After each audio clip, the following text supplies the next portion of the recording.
Hi guys, I'm Charlie. I'm Lani. And welcome to Her Soft Space. Today we are going to get a little personal because we're going to be talking about I'm worth it. That's today's episode. And a lot of times we kind of forget, and not just me and Lani, but all women kind of forget how to remember their worth and accept compliments and accept achievements and accolades. And so we're going to talk about that today. Y'all ready?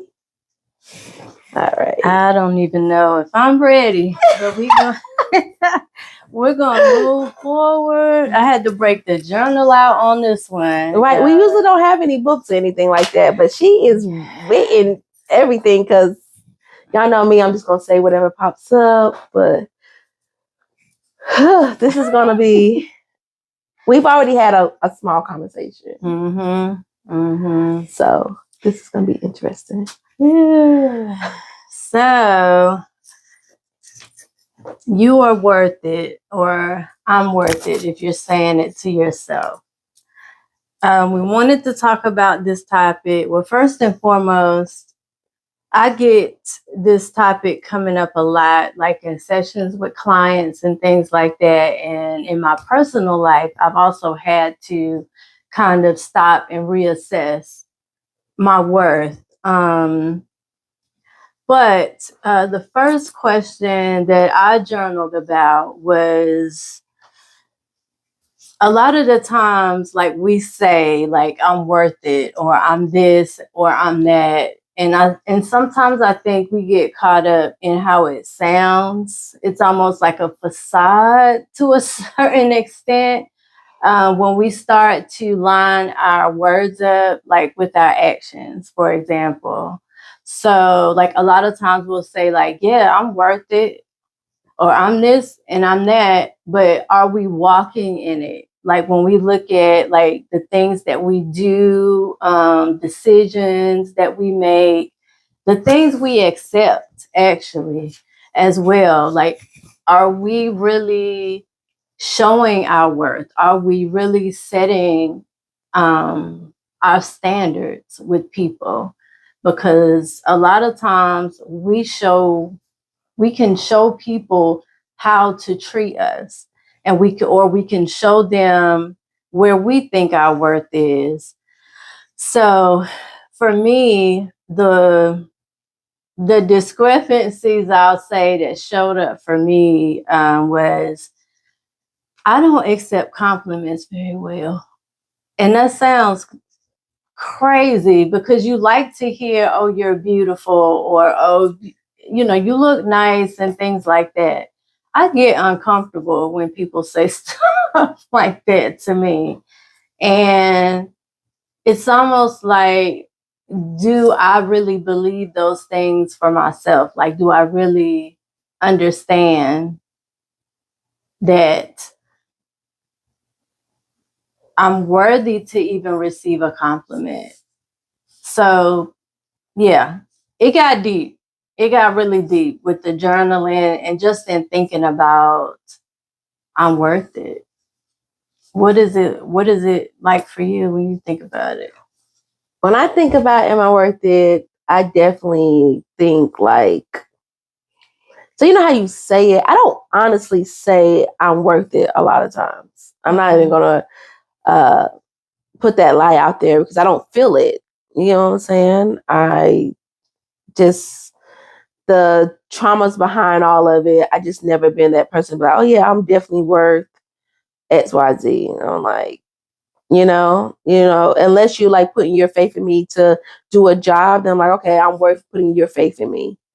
But like being worth it for, having certain friends and having a certain lifestyle and having a certain relationship and, having a certain job. Like I don't give myself that. Because sometimes I don't feel like I work towards it. Have I done the work to be worth it? Have I lived a life to be worth whatever I'm saying I'm worth? So I'm not really a big fan of saying those words, in a sense. Mm-hmm. Yeah. So, Well, I was when you also think about like your worth, what kinds of things do you guys how do you assess your worth? Like what is that based on? Um how do you know that you are worth it or how do you know that you're not worth it? So like when you assess your self-worth and the ways in which you think about yourself, feel about yourself, is it based off of like goals that you accomplish? Is it based off of like material stuff? Is it based off of like your values, how you treat people, or even how people treat you? Um, I think for me, when I think about my worth, I think more so about like values in terms of like the things that I say. Are my words lining up with my actions? Because when I look at somebody else, I don't necessarily put a lot of weight on words, but I watch and I observe a lot. And so a lot of times I will form my own opinion, feeling, or whatever about other people based off of that. Like if you're sitting here and you're saying one thing, but I'm seeing you behave and move totally different, it raises like a question. And so immediately I'm like, I don't trust that person. So I try to look at, I've been guilty of that too now, just to put it out there. I've been guilty of that too, of saying one thing but I'm moving different. So that's one thing that I measure my worth off of. I have learned to try to measure my worth based off of course, like the word or what have you. And that just came from when I, of course, left the abusive relationship or whatever, because I didn't have anything else to measure my worth at that time. That's just how low I was when I left. What are some things that you assess your self worth? so I think it is more so assessing my worth. Whew. Okay, let's go. So, I think I started assessing my worth. Like I have 3 siblings, and well, 4. My dad has 5 kids in total. So, but I've lived with 3. Mm-hmm. And unfortunately, my mom definitely made us feel differently based on the child. I'm the oldest, and I am not, as y'all can tell, I'm a little hard headed, y'all. So I am not the most in place child. I was a little difficult. I had a mouth on me, and we moved to Greensboro. And so my mouth didn't stop just because we moved to a new place. I felt something, I said it. Mm-hmm. And so, I always got in trouble. I always got in fights. Won a lot, lost some, Mm-hmm. but it put a damper on a headache on my mom. I ain't gonna hold you, especially with her being a newly single mom.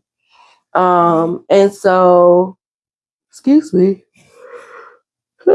excuse me. So with that, I think with us, it was just more so of me having to, I guess she always made it seem like I was just a burden. Like my mom loved us, but I was the most burdened kid she had. Like even if my mom talked to my dad, it was more so like, Charles, talk to your daughter. I was I love my siblings, but I was the smartest kid she had, just the most worrisome kids she had. So it was always, Charles, get your daughter. He has 3 kids. He had 3 daughters, but he knew exactly which one she was talking about. And so it always made me feel like I wasn't good enough. Punishment sometimes was like, oh, your birthday's next week, so we're not doing anything for your birthday. And my birthday would not go acknowledged. So I'm not worth my birthday being acknowledged. So it's just things like that. And I know some parents, especially Black parents, feel like, oh, if you didn't do right at school, so we're just going to ignore your birthday. I disagree with that all the way. Ooh, excuse me. I disagree with that 110%. The day of birth is a whole lot different than taking away something else. So just I never felt worthy in that sense. Me and one of my sisters were close, but it's like almost like my mom tried to pin her, and her and my brother were close too, but my mom tried to make that relationship closer between the two of them than me, just kind of like a black sheep out of the way. So I always value myself like that. When people don't talk to me, or people don't have a conversation, well, people felt pity and stuff for me. It just made me go back into that shell of I'm in this thing alone. And so the amount of people who have a conversation with me, the amount of people who kind of see my value, I'm out my worth. And as I've gotten older, I've had to kind of be careful with who sees my value, because sometimes it wasn't that they see my values, that they saw what they can get from me. But like just having to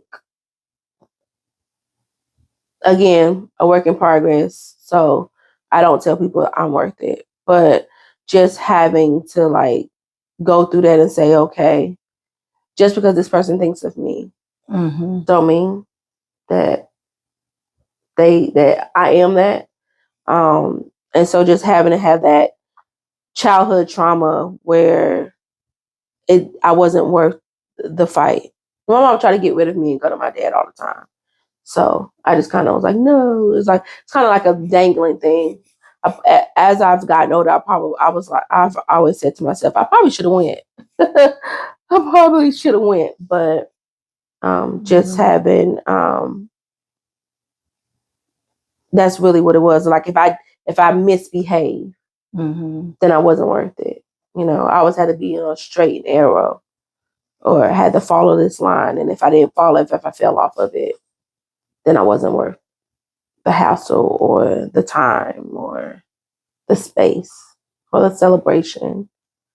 So I know it was a lot, but you can't just answer that question in one sentence. Yeah. No, I mean, it's a lot of things that I think, especially in childhood, it's a lot of things that affect kids in terms of them trying to establish, first of all, like where they fit, especially if they have siblings. It's like, who am I amongst these other people that are my sisters and brothers or whatever? And then I don't think parents understand, to a certain extent. It's almost like you're under a microscope as a parent, because the things that you do, certain things are going to stick with your child. And it's almost like a double-edged sword, because like with you're the oldest, so you were the first child. I always tell my daughter, who's the oldest, like you were like the trial and error kind of. Yeah. And so it's that's a tricky one for sure. For sure. But I also feel like there still are times where, even as a parent, like you kind of know, like, I probably shouldn't do that, or I probably shouldn't say this, like, to my child or what have you. You're still human, you still make mistakes. Right. I mean, I've made mistakes with my first kid, that may create some trauma later on down the line. Thankfully, she's in therapy now and not having to wait until she's like 25 to get into therapy. But I think a lot of times people don't look at that because you can make them feel worthless. There's some things that I know that I've said to my kid that may have made her feel worthless. Was it wrong? The way that I said it, yes. What I said needed to be said. But sometimes you have to say it a different way. And so sometimes you have that regret as a parent. Like, dang, yes, they needed to know X, Y, Z, but I could have said it in a different way. I'm so sorry, y'all. I was not yawning before that camera came on. I promise you I wasn't. But yeah, so it is. It's probably the lights is dim, y'all. It's just like we really like cool, calm, collected. And so, but just knowing that like I made those regrets. And I think like a lot of parents don't apologize, you know? Yeah. And so if you don't feel worthy because your parent did a certain thing and they know they're wrong and they don't ever apologize, you know, there is a joke on Facebook where people say like, how black parents apologize is they come in and ask, do you want some food?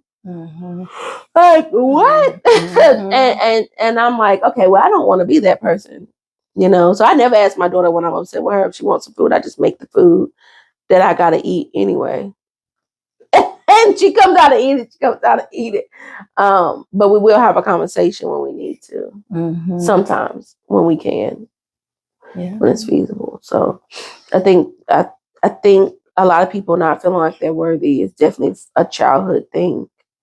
I don't think that comes in adulthood, and maybe it does.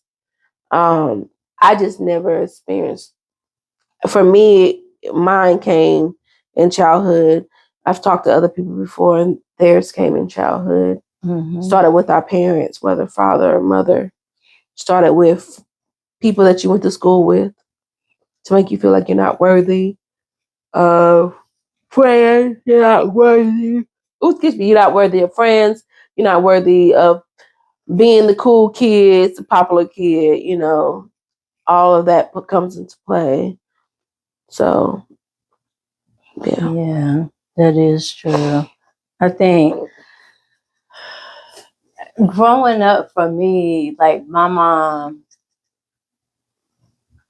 she would push in us to have confidence and things like that. But I think, I'm not going to speak for my sister, but for me, I think I went into school with a false narrative of who I was because I feel like I was stuck up. I can see that. Because I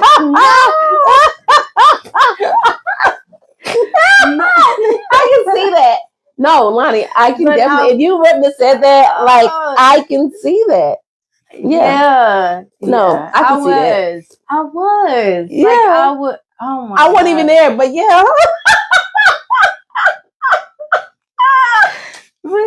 No.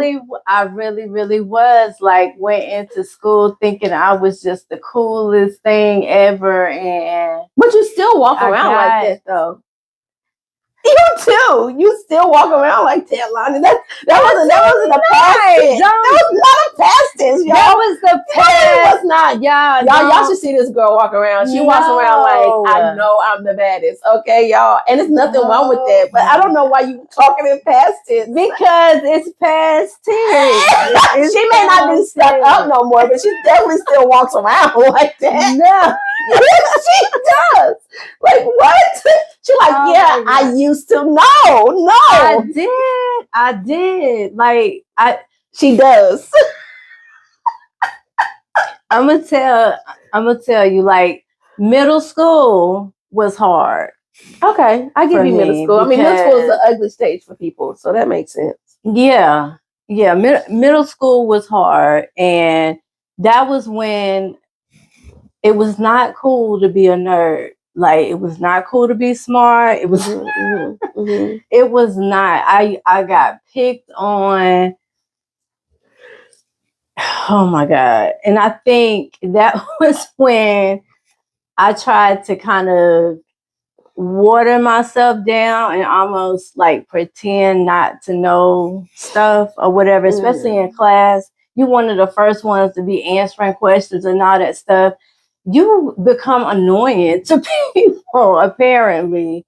And so, yeah, my confidence got knocked down several notches. Y'all, that means it was high as hell. Do you hear me? It was high because your daughter walks around like that. Yeah.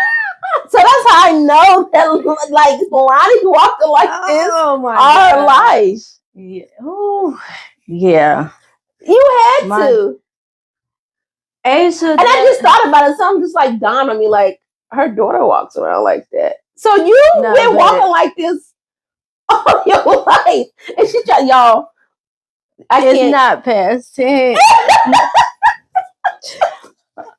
But yeah, but no, I think it was different though. When I went into elementary school, I think like my mom used to dress me and my sister on picture day like we were like substitute teachers or something, for real. Like we was dressed, and that was not that was not cool.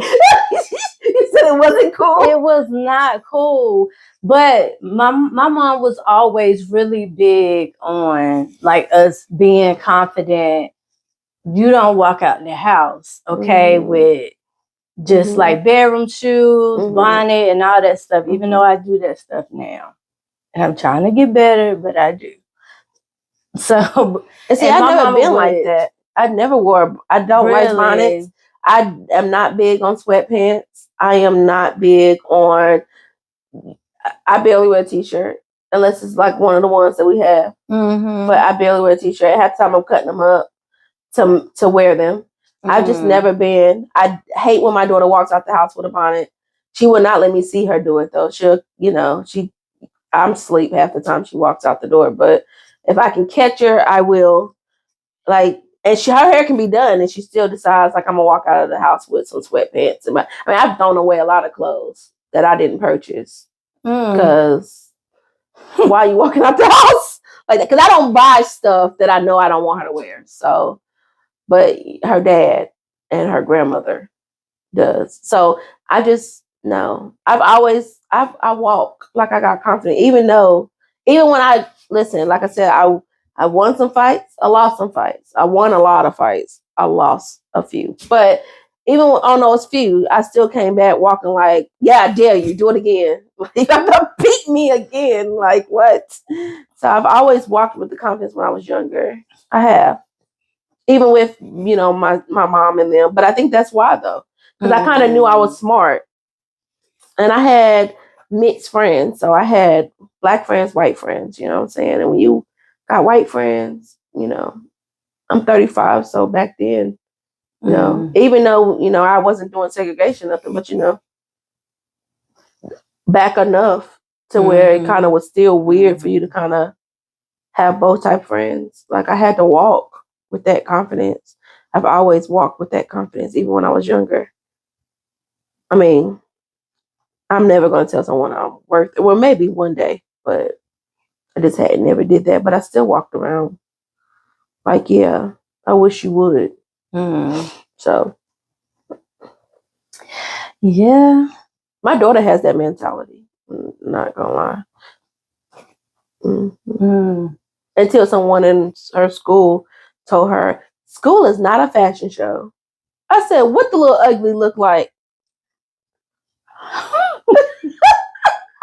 That's exactly what I said. Well, she must be ugly.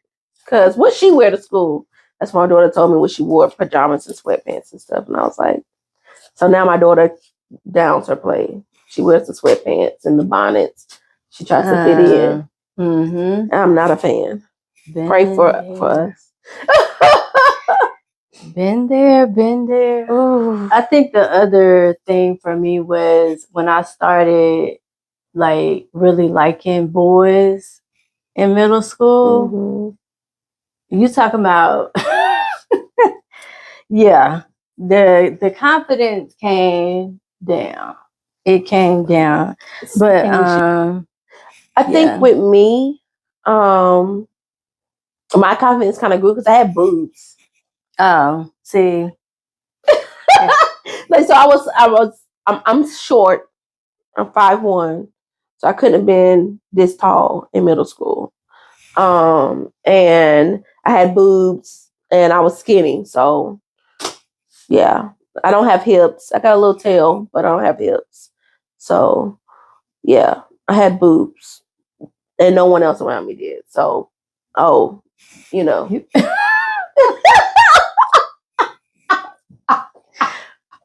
Yeah, I had a whole lot of confidence by the time I got to like 8th grade because my boobs. And then I liked a guy. I only liked one guy in middle school. His name was Josh. But everybody liked him. Like, girls wouldn't like me because I liked him. I'm like, they was dating him. I wasn't dating him, but me and his mom was cool.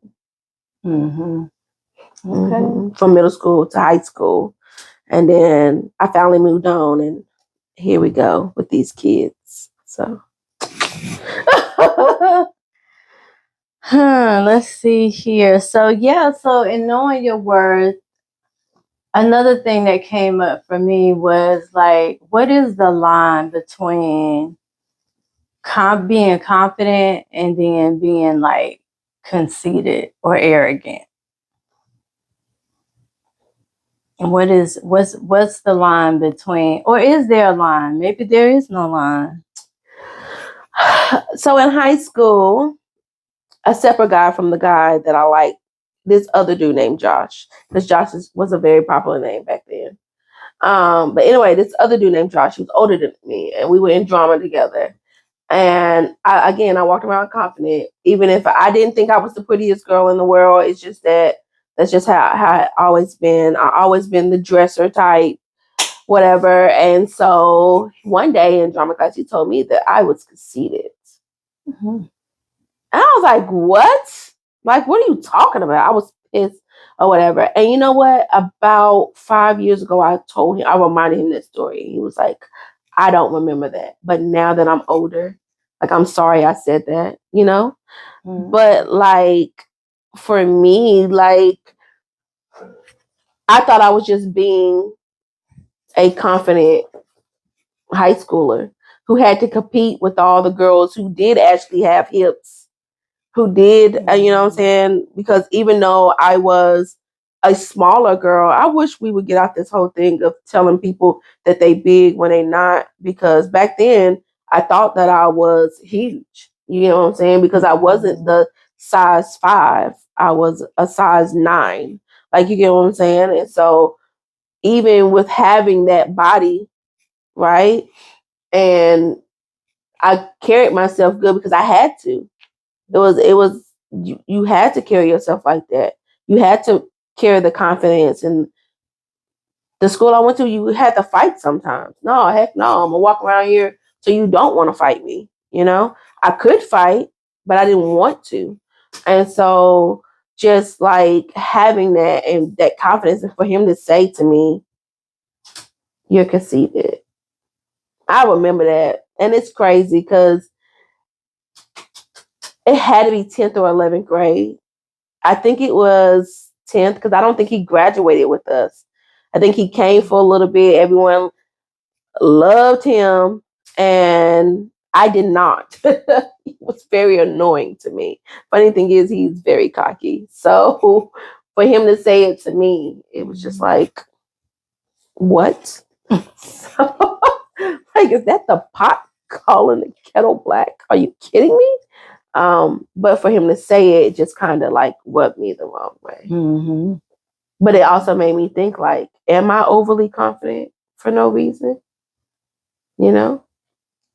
So another thing that came up just kind of in journaling or in just like thinking about self-worth was in regards to people's opinions or what they say about you, whether they say it to you or they say it to somebody else.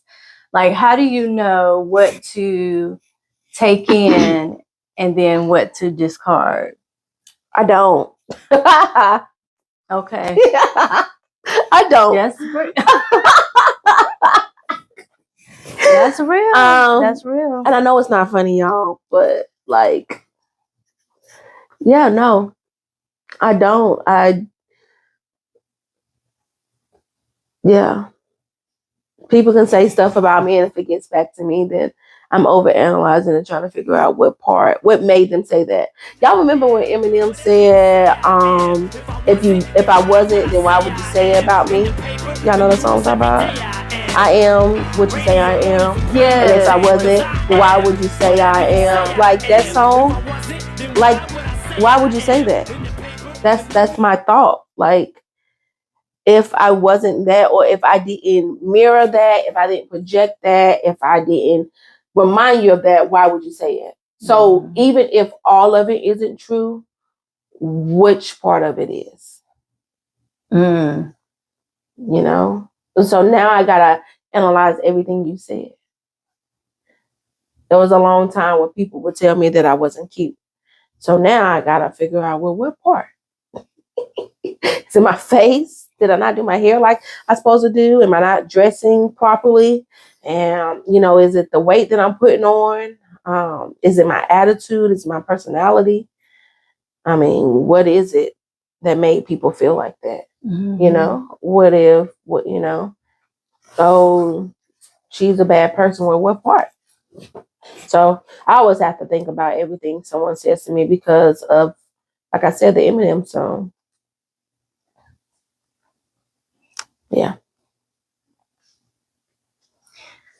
I don't know what makes me internalize stuff. I think initially, like, I consider everything that people say, but then sometimes it depends on who it is, honestly, and then sometimes it just depends on intent. Like, was this comment made because it was meant to be hurtful, or was the comment made because there may just be some truth to it? So I definitely remember, probably more so in high school, I would be around people that I thought liked me and I thought we were friends and stuff, and then come to find out we weren't. And the comment that was always said back to me was, "Oh, she thinks she all that. Oh, she thinks she all that." And at that time, my confidence was not at a level where I could respond back to them and be like, I am all that. I couldn't do that. People would do that all the time, or people would tell me like, well, this is what you say back to them, then tell them that you must be all that because you on their mind or what have you. You all in their conversations, but I couldn't do that. I could not. And so that was something that I probably even to this day consider, like, in terms of how I show up when I talk to people. Like, it's really important for me to be relatable. And now I'm in a career field where, like, that is super important, is that my clients are able to relate to me, and I'm able to meet them exactly where they are. But just in social interactions and stuff like that, that comes up for me a lot. And that's like a sensitive area now for me, is to always to make sure that anybody who's around me does not feel judged by me at all. Because I do stuff. And I think sometimes I'll put my business out there on mistakes that I've made or what have you, so that that other person or people around me feel comfortable and know, like, no, no, it's not that I think I'm this or that. I'm no better than anybody else, and that is how I try to carry myself. But that thing has haunted me for years, though. Like, it still comes up now, and I think that that's one of the messages from other people that I internalize. Yeah. Before we started the episode, we were talking about some of our notes, and one of the things was intimidation. You know, and y'all, she don't like me using her as an example, but she is one. I'm just gonna, she don't like me using her, y'all, but she is such an easy example because y'all see her, right? Ain't she a baddie? Let's give it up for Lani. Don't do the Okay, y'all. So, but what I have a problem with a lot, look at her. She's so silly, y'all. What I have a problem with, and I don't have no problem with it. What it is a lot of times like Lani's educated, she's married, she's well put together, her makeup is on fleek, her hair ain't never on, even with the messy bun, baby, every piece is where it's supposed to be, right? And I know she don't like this, but it just really is what it is, right? And so with the intimidation and feeling like, oh, okay, I need to make sure I have my shit together. Because we all know I am a crash out. I have told y'all that, right? And so I don't want to be a crash out forever. But while I'm doing it, it just helps. It's not only intimidation, but I think it's like a goal, oh, okay, I know I can make it out of my mess to get to where you are. Like, you know what I'm saying? It's not just intimidation. Now, we only talk about that, but it's not that. It's a goal sometimes of saying, like, I can make it out too. You know what I'm saying? So even when people feel like they want to say stuff about you, even when they say stuff about me, because I always get people to tell me, she thinks she all that, she thinks she this, she thinks she that. I don't think, baby, I know. Okay, thank you for coming to my TED Talk. But I had to get there. You get what I'm saying? And so a lot of times people be talking about you and be saying stuff about you, but they know where you can make it. Like, you get what I'm saying? I have somebody who, wherever I try to make a business connection with someone else, if they're connected to someone, they would talk in their ear. I, for a fact, know. Every single time. Every single time. At first, I was like, why would they do that? We work together. We partners. Like, you know what I'm saying? Yeah. And then they got to a point where one time, one of those people that they talked to was like, they're intimidated that you're going to get higher than them. Look at this, look at this, look at this. This failed and this failed. They only got this. They only can make it with this because they got other people in that with them. It's not a solo thing, right? Every time I touch something, it goes great. It might be slow at the beginning, but it goes great. You know what I'm saying? So they're intimidated that you may pass them, right? And so a lot of times we have to look at that too. And this goes into her comments because, y'all know I like to piece everything together. But this goes into where we say, like, how do we internalize what people say to us? And then how do we let it intimidate us? And then how do it affect us? Sometimes we have to, like, look at it and say, okay, this is not a us problem. This is a them problem. You know? Yeah. Honestly, Lani is goals. She's so pretty to me. I know. I'm sorry. But she is, okay? And so just like, even through her mess, you can't tell she went through mess. She looks squeaky clean. And so for me, that is something that I want. I don't want people to look at me and see I went through mess. You know what I'm saying? Like, you'll talk about it. But when we look at you, we don't see that. We see at least in me, and I'm not the only person who sees it. You know what I'm saying? We see it looks like a squeaky clean life, and now we're not saying that we ignore what you went through, but you were able to go through the car wash and be good. Like, I think I know she don't like it, but I have to express this to her because we're not just healing Charlie and healing each other as we talk to each other, but all of us, and so I think we have to remember that. Like, she has to remember she looks squeaky clean. If she didn't tell her story, then nobody would know. I understand. If I don't make it to the next episode, y'all, it's been real. It's crazy because at the beginning of this episode, one of the things that I said was that I don't know how to take stuff like that. Yeah, I don't. I get it. I really, really don't. But that's what this episode is about.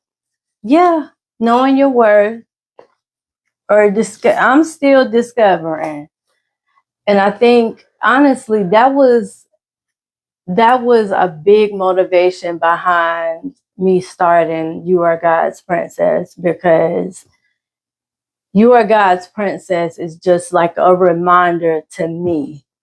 First and foremost, it's a reminder to me, and just in terms of what I will not settle for ever again in life. I will never settle for someone disrespecting me in that way. Never. So, yeah.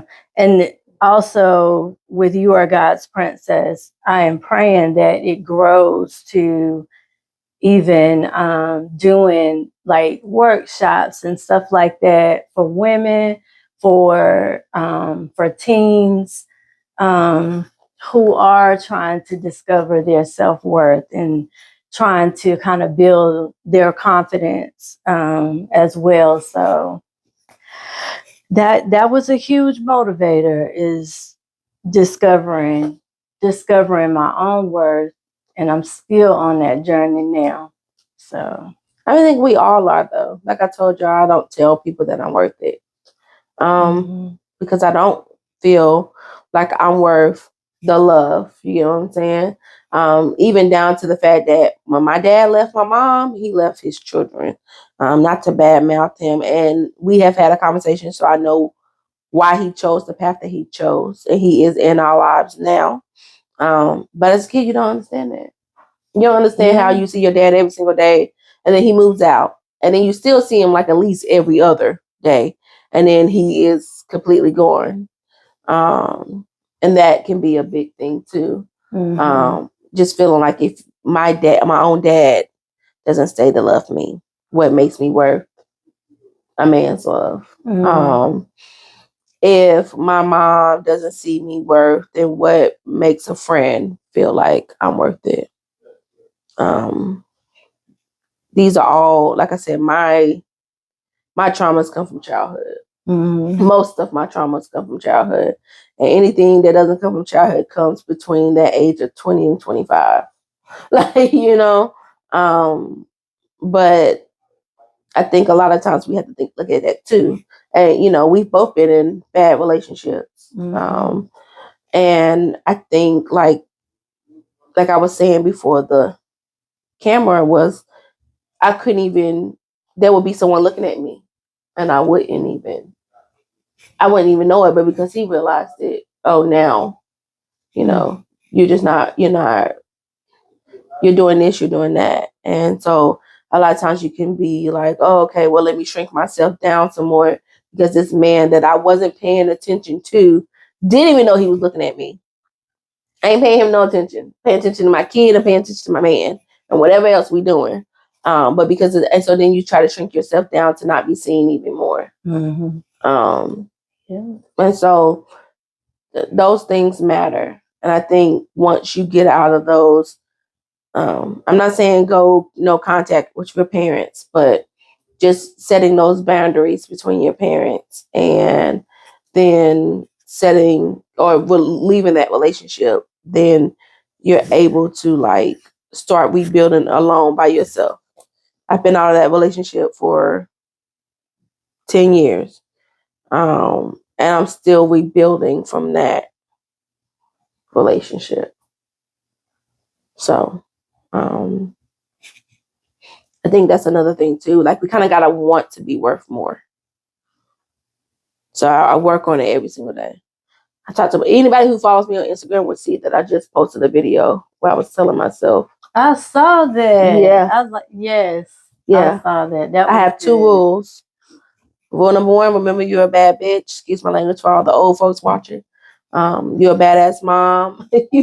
You are smart. You're beautiful. You're talented. I said some more stuff. It was really off the dome. And then rule number 2 is to remember rule number 1. So, I mean, just taking those different steps to get to I'm worthy. I needed it at this point in my life right now. So it's just me having to remember. And before that video, I literally was crying like, why am I not good enough? Why am I not worth it? So to have to get on the camera and say, okay, do this for yourself. It was not going to be on Instagram, but then I realized like, I want to share it. It was really for a me thing, but sharing it with others, I felt like it was okay to do.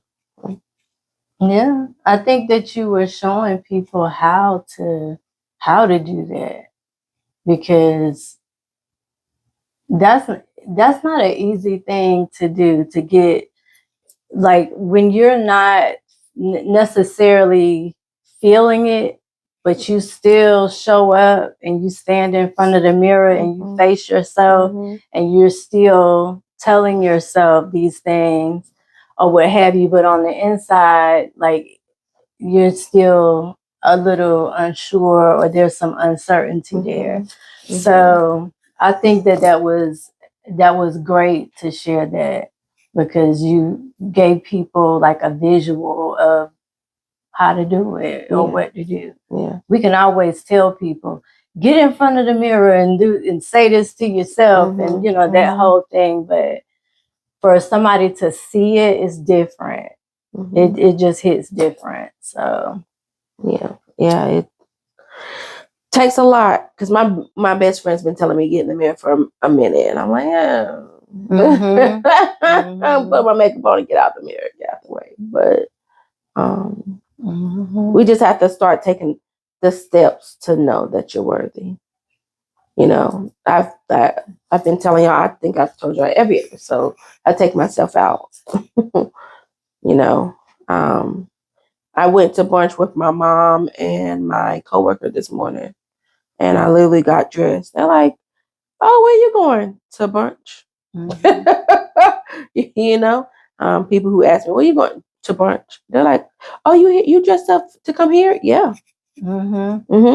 We sure did, because I want to look good for myself, because I'm worth it.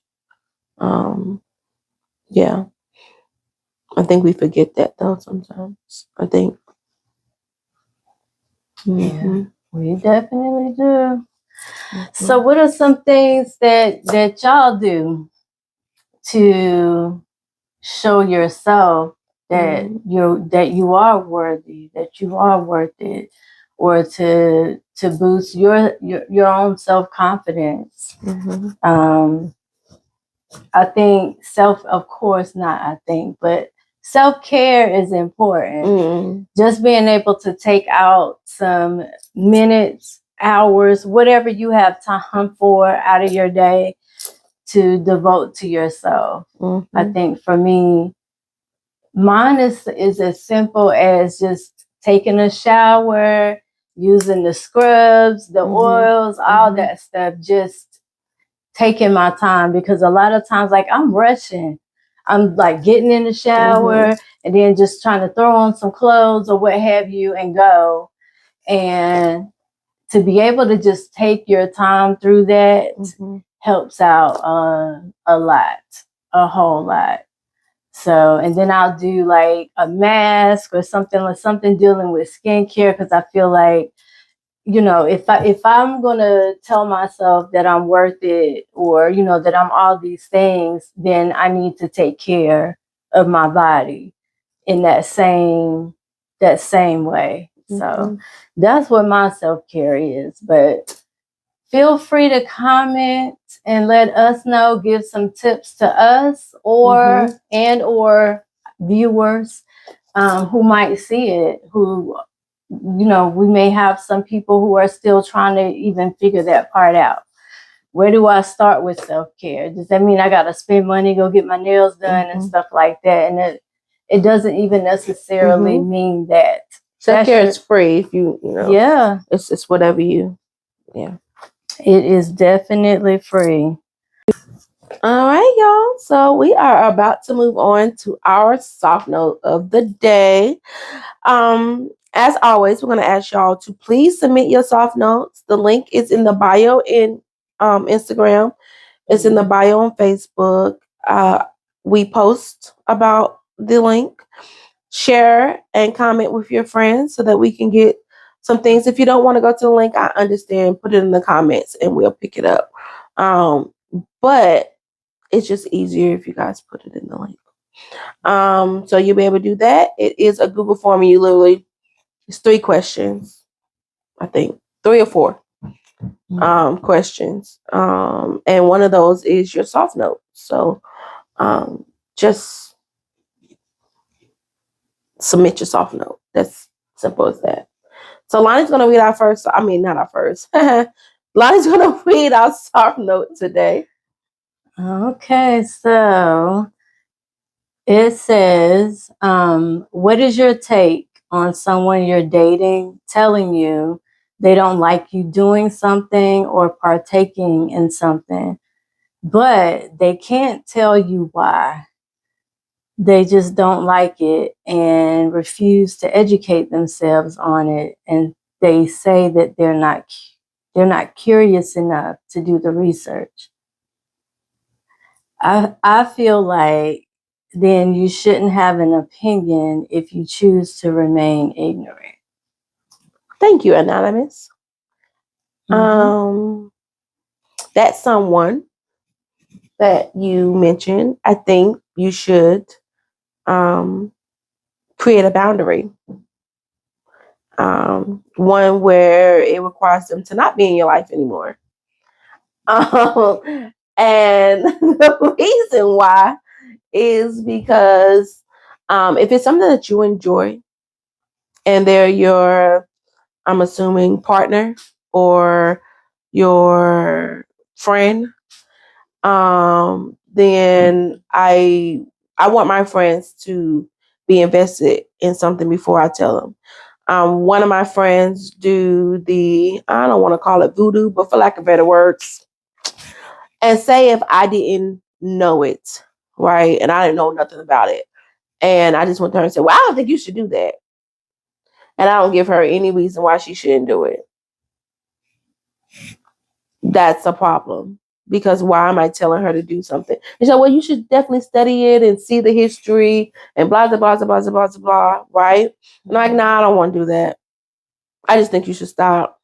Well, you can see, no, I mean, eventually at this point, they don't want to know. And that's not someone that I would want in my life to not even know a piece or a part of me, especially if it makes me happy. Now, if you're just doing something that doesn't make you happy and you're just doing it, then okay, cool. But if it's something that you enjoy, then yeah, setting that boundary to where people aren't in your everyday life. And maybe they can be one of those friends like, hey, how you doing? Across the parking lot. But this friend or partner needs to be eliminated in the space that they're in. Yeah, I tend to agree because I think the part that stands out for me in the soft note is that this person can't tell you why, and then on top of that, they're not curious enough about it to do the research. For me, respect comes up just out of that. At first glance, because if it's something, if you're in a relationship or you're dating, right, then and it's something that your significant other or the person that you're dating is doing or partaking in, what then do you think about the person that you're dating if you are saying that you don't want them to do something or partake in it? Don't feel like you need to give a reason why, and then don't even want to do the research. So that right there for me is a red flag, because it's almost like, okay, so you feel like you can just tell me to stop doing something that I think is okay. So what about how I feel? What about my feelings? What about my thoughts? What about the things that are important to me? And do you even want to get to know me on a different level so that you can understand why I might partake in this or I may do this?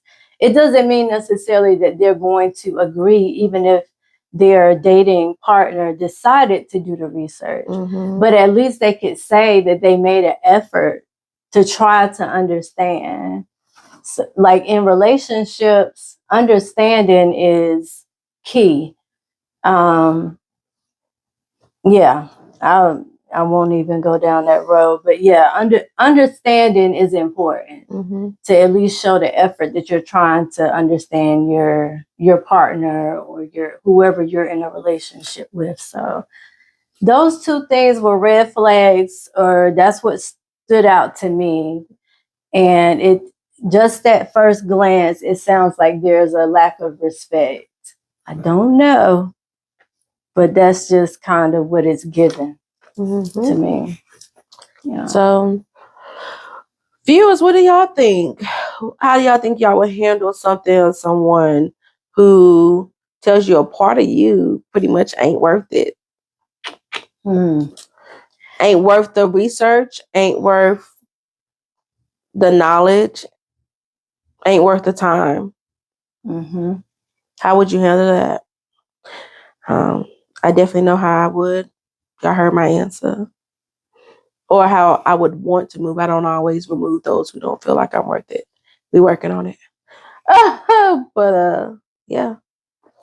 Let us know in the comments. So I think that's it. Mm-hmm. All right. Another episode. In the books. Y'all, we doing good. Okay. Yay. Our next episode is going to be in April. We're going to have Miss Noni, who is a intimacy coach. I'm definitely excited about this. This is going to be, it's going to be an interesting conversation. Just being intimate with yourself first before even asking for outside intimacy. And a lot of us kind of shy away from it.